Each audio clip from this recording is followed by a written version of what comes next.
ನಮಸ್ಕಾರ ಟಿವಿ9 ಡಿಜಿಟಲ್ ವಿಶೇಷಕ್ಕೆ ಸ್ವಾಗತ. ನಾನು ಅವಿನಾಶ್ ಶಿವನ್. ಇವತ್ತು ಬೆಳಿಗ್ಗೆ ಅವರೆಲ್ಲರೂ ಕೂಡ ಆರಾಮಾಗಿ ಮಲಗಿದ್ರು. ಆದರೆ ಒಮ್ಮೆಲೆ ಆದಂತ ಆ ಒಂದು ಕಂಪನದ ಅನುಭವ ಎಲ್ಲರನ್ನೂ ಕೂಡ ಬೆಚ್ಚಿ ಬೀಳೋ ಹಾಗೆ ಮಾಡ್ತು. ನಂತರ ಎಲ್ಲರೂ ಮನೆಯಿಂದ ಹೊರಗಡೆ ಬಂದರು, ಅವರವರ ಅನುಭವಗಳನ್ನು ಹಂಚಿಕೊಂಡ್ರು. ಇದಾಗಿದ್ದು ರಾಷ್ಟ್ರ ರಾಜಧಾನಿ ದೆಹಲಿಯಲ್ಲಿ. ದೆಹಲಿ NCR ಸೇರಿದ ಹಾಗೆ ಉತ್ತರ ಭಾರತದಲ್ಲಿ 4.0 ತೀವ್ರತೆಯ ಭೂಕಂಪ ಸಂಭವಿಸಿದೆ. ಇನ್ನು ಈ ಭೂಕಂಪದ ಕೇಂದ್ರ ಬಿಂದು ಎಲ್ಲಿ ಅಂತಂದ್ರೆ ದೆಹಲಿಯ ದೌಲಾ ಕುವಾನ್ ಬಳಿ ಇದ್ದು ಕಟ್ಟಡಗಳು ಅಲ್ಲಿ ನಡುಗ್ ಹೋದಾಗ ಜನ ಭಯಭೀತರಾದರು. ಬೆಳಗ್ಗೆ 5:36ಕ್ಕೆ ದೆಹಲಿ NCR ಸೇರಿದ ಹಾಗೆ ಇಡೀ ಉತ್ತರ ಭಾರತದಲ್ಲಿ ಪ್ರಬಲ ಭೂಕಂಪನ ಆಗಿದೆ. ಇದರ ಮ್ಯಾಗ್ನಿಟ್ಯೂಡ್ ಬಂದು 4.0. ರಾಷ್ಟ್ರೀಯ ಭೂಕಂಪ ಕೇಂದ್ರದ ಪ್ರಕಾರ ಇದರ ತೀವ್ರತೆ 4.0. ಏನಾದರೂ ಜಾಸ್ತಿ ಆಗಿದ್ದರೆ ಅನಾಹುತಗಳಾಗ್ತಾ ಇದ್ವು. ಆರಂಭಿಕ ಮಾಹಿತಿಯ ಪ್ರಕಾರ ಭೂಕಂಪದ ಕೇಂದ್ರ ಬಿಂದು ಈ ದೌಲಾ ಕುವಾನ್ ಅನ್ನೋ ಕಡೆ ಇದೆ. 5 ಕಿಲೋಮೀಟರ್ ಆಳದಲ್ಲಿ ಭೂಕಂಪ ಸಂಭವಿಸಿದೆ ಅಂತ ಅಧಿಕಾರಿಗಳು ತಿಳಿಸಿದ್ದಾರೆ. ಇನ್ನು ಭೂಕಂಪ ಉಂಟಾಗ್ತಿದ್ದ ಹಾಗೆ ಜನ ಭಯಭೀತರಾಗಿ ಹೊರಗಡೆ ಬಂದರು. ದೆಹಲಿ, ನೋಯ್ಡಾ, ಗ್ರೇಟರ್ ನೋಯ್ಡಾ, ಗಾಜಿಯಾಬಾದ್ನ ಜನತೆ ಭೂಕಂಪದ ಅನುಭವ ಆಯಿತು ಅಂತ ಒಂದಷ್ಟು ವಿಡಿಯೋ ರೆಕಾರ್ಡ್ ಮಾಡಿದ್ದಾರೆ. ಅದರಲ್ಲಿ ಕಾರ್ ಪಾರ್ಕಿಂಗ್ನಲ್ಲಿ ಕ್ಯಾಮ್ರಾ ಶೇಕ್ ಆಗುತ್ತೆ, ಫ್ಯಾನ್ಗಳು ಸೀಲಿಂಗ್ ಫ್ಯಾನ್ ರೆಗ್ಯುಲರ್ಲಿ ನಾವು ಭೂಕಂಪ ಆದಾಗ ಏನೇನು ವಿಜುವಲ್ಸ್ ನೋಡಿರ್ತೀವಿ ಅದನ್ನು ನಾವು ನೋಡಿದ್ವಿ. ಸೊ ಇದ್ರ ಬಗ್ಗೆ ಮಾತನಾಡೋದಕ್ಕೆ ನಮ್ಮ ಜೊತೆ ಭೂವಿಜ್ಞಾನಿ ರೇಣುಕಾ ಪ್ರಸಾದ್ ಅವರಿದ್ದಾರೆ. ಸರ್ ನಮಸ್ತೆ. ನಮಸ್ಕಾರ ಸರ್, ಇವತ್ತು ದೆಹಲಿಯಲ್ಲಿ ಆಗಿರುವಂಥ ಒಂದು ಭೂಕಂಪ, ಅದರಲ್ಲೂ ಒಂದು ಸಿಟಿ ಭಾಗದಲ್ಲಿ ಆಗಿರುವಂತಹ ಭೂಕಂಪ. ಸೊ ಅದರ ಮ್ಯಾಗ್ನಿಟ್ಯೂಡ್ ಬಂದು 4.0 ಅನ್ನೋದು. ಇದು ಎಷ್ಟು ಸೀರಿಯಸ್ ಆಗಿ ತೆಗೆದುಕೊಳ್ಬೇಕು, ಹೇಗೆ ಸರ್ 4.0 ಅನ್ನೋದು? ಹೌದು, ಖಂಡಿತವಾಗಿಯೂ ಈಗ 3 ಮೇಲ್ಪಟ್ಟು 3.5 3.6 ಮೇಲ್ಪಟ್ಟು ನಾವು ತೀವ್ರತೆ ಅಂತಾನೆ ತಗೊಳ್ತೀವಿ. ಓಕೆ.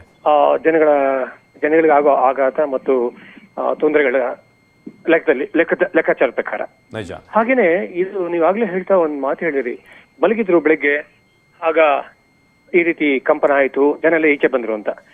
ನಿಜವಾಗ್ಲೂ ಜನಗಳು ಈ ಭೂಕಂಪ ಆಗ್ಲಿಕ್ಕೆ ಒಂದು ನೈಸರ್ಗಿಕ ಕಾರಣ ನಿಮ್ಗೆ ಗೊತ್ತಿದೆ. Plate tectonics movement, Tibetan plate move ಆಗ್ತಾ ಇದೆ ಅಲ್ವೇ? ಹಾಗೇನೆ ಈ ಕಡೆಯಿಂದ ಇಂಡಿಯನ್ ಪ್ಲೇಟ್ ಮೂವ್ ಆಗ್ತಾ ಇದೆ. ಇವೆಲ್ಲನೂ ಭೂಮಿಯಲ್ಲಿ ಆಗತಕ್ಕಂತ ನೈಸರ್ಗಿಕ ಪರಿಣಾಮಗಳು ಆಗ್ತಾ ಇರುತ್ತೆ. ಅದು ದೆಹಲಿ ಸೇರ್ಕೊಂಡು ಈ ಭಾಗದಲ್ಲಿ ಹೆಚ್ಚಿಗೆ ಆಗುತ್ತೆ. ಅದ್ರ ಜೊತೆನಲ್ಲಿ ಈಗ ಇಂಡ್ಯೂಸ್ಡ್ ಮಾನವ ನಿರ್ಮಿತ ಕೆಲಸಗಳಾಗ್ತವಲ್ಲ, ಅಂದ್ರೆ ಈ ಉದಾಹರಣೆಗೆ ಬೇಕಾದಷ್ಟು ಟನಲ್ಗಳು ಮಾಡ್ತಾ ಇದೀವಿ ನಾವೀಗ. ನಾವು ಅದ್ರ ಬಗ್ಗೆ ಯೋಚನೆ ಮಾಡ್ತಾ ಇಲ್ಲ. ಈಗ ಗಟ್ಟಿ ಶಿಲೆಗಳನ್ನ ನಾವು ಮೊದಲೇ ಅಲ್ಲಿ ವೀಕ್ ಝೋನ್ ಅಂತ ಗೊತ್ತಿದೆ ಆ ಏರಿಯಾ ಎಲ್ಲ, ನಾವು ಅದ್ರ ಬಗ್ಗೆ ಯಾವುದೇ ಗಮನ ಕೊಡದೆ ಬೇಕಾದಷ್ಟು ಟನಲ್ಸ್ ಆಗ್ತಾ ಇರೋದು ನೀವು ಕೇಳ್ತಾ ಇದ್ದೀರಾ, ಹೌದಾ? ಮೊನ್ನೆ ಒಂದು ಟನಲ್ ಕುಸಿದು ನೀವೆಲ್ಲ ವರದಿ ಮಾಡಿದ್ದೀರಾ. ಹೀಗೆ ನೀವು ಎಲ್ಲಾ ಕಡೆಗಳು ಟನಲ್ಗಳು ಮಾಡ್ಕೊಂಡು ಹೋಗ್ತಾ ಇದ್ರೆ ಭೂಮಿಯ ಕ್ರಿಸ್ಟಲ್ ಥಿಕ್ನೆಸ್ ಎಷ್ಟಿದೆ? ಆವರೇಜ್ ಒಂದು 40 ಕಿಲೋಮೀಟರ್ಸ್ ಇರಬಹುದು, ಹೌದಾ? ಈ 40 ಕಿಲೋಮೀಟರ್ ಥಿಕ್ನೆಸ್ ಅಲ್ಲಿ ನೈಸರ್ಗಿಕ ಜೊತೆನಲ್ಲಿ ನಮ್ಮಿಂದ ಆಗ್ತಾ ಇರೋ ಒಂದಷ್ಟು ಅವಘಡಗಳು ಕೂಡ ಹೆಚ್ಚಾಗ್ತಿದಾವೆ. ಈಗ ಈ ವಿಷಯದ ಬಗ್ಗೆ ಜನಗಳು ನಿದ್ದೆ ಮಾಡ್ತಿರೋದೊಂದು ನಿಜ.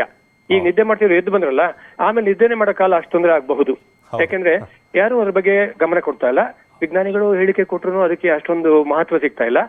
ಡೆವಲಪ್ಮೆಂಟ್ ಬೇಡ ಅಂತ ನಾವು ಖಂಡಿತ ಹೇಳಲ್ಲ, ಆದ್ರೆ not at the cost of this kind of additional things ಅಂತ. ಅಡಿಷನಲ್ ಕಂಪನ ಆಗ್ಬಹುದು ಅಥವಾ ಜ್ವಾಲಾಮುಖಿಗಳು ಉಕ್ಕೋದಾಗ್ಬಹುದು. ಯಾವ್ದು ನೈಸರ್ಗಿಕ ಅಂತ ಹೇಳ್ತಿದ್ವಿ ಇಷ್ಟು ದಿವಸ, ನಾವು ಕೂಡ ಸೇರ್ಕೊಂಡು ಅದನ್ನ ಹೆಚ್ಚು ಮಾಡ್ತಾ ಇದೀವಿ ಅನ್ಸುತ್ತೆ. ಸರ್, ನೀವು ಹೇಳುವಂತ ಒಂದು ಪಾಯಿಂಟ್ ನಾನು ಪಿಕ್ ಮಾಡೋದಾದ್ರೆ, ಇದು ಬರೀ ದೆಹಲಿಗೆ ಮಾತ್ರ ಅಲ್ಲ, ಮೆಟ್ರೋ ಸಿಟಿಗಳಿಗೆ ಇನ್ಕ್ಲೂಡಿಂಗ್ ಬೆಂಗಳೂರು ಇಂಥ ಕಡೆ ಕೂಡ ಆಗುವಂತ ಕಾಮಗಾರಿಗಳು ಮುಂದಿನ ದಿನಗಳಲ್ಲಿ ಆತಂಕ ಹುಟ್ಟಿಸುವಂತದ್ದೇನಾಯ್ತು, ನಾವು ಈಗಲೇ ಅಲರ್ಟ್ ಆಗಿರ್ಬೇಕಾ ಅಂತ. ಖಂಡಿತವಾಗಿಯೂ. ಆದ್ರೆ ಇಲ್ಲಿ ಏನಾಗಿದೆ, ಬೆಂಗಳೂರು ಕೂಡ ಇದೇ ತರ ಆಗ್ತಾ ಇದೆ. ಡೆಲ್ಲಿಲೂ ನಿಮ್ಗೆ ಗೊತ್ತಿರಬೇಕು, ಮೆಟ್ರೋ ಬಹಳ ಬಂತು, ಹೌದಾ? ಟನಲ್ ಬಹಳ ಕೆಲಸ ಆಯ್ತು. Compare to Bengaluru hard rock, ಬೆಂಗಳೂರಲ್ಲಿ ಪೂರ್ತಿ ಹಾರ್ಡ್ ರಾಕ್ ಇದೆ, ನಿಮ್ಗೆ ಗೊತ್ತಿದೆ. ಅಲ್ಲಿ ನಿಮ್ಗೆ ಗೊತ್ತಾಗೆ ಸೆಡಿಮೆಂಟರಿ ರಾಕ್ಸ್ ಎಲ್ಲ ಇದಾವೆ, ಹೌದಾ?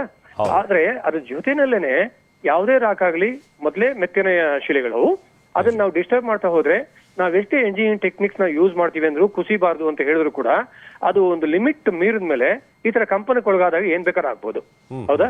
ಅದರಿಂದ ನಾವೆಲ್ಲ ಒಂದ್ ಕಡೆ ಇದು ಹೊಸದೇನಲ್ಲ, ಡೆಲ್ಲಿಲಿ ಸುತ್ತಮುತ್ತ ಆಗ್ತಾ ಇರೋದು ನಮ್ಗೆಲ್ಲ ಗೊತ್ತಿರೋ ಹಾಗೆ ಖಂಡಿತವಾಗಿಯೂ ಹೊಸದೇನಲ್ಲ.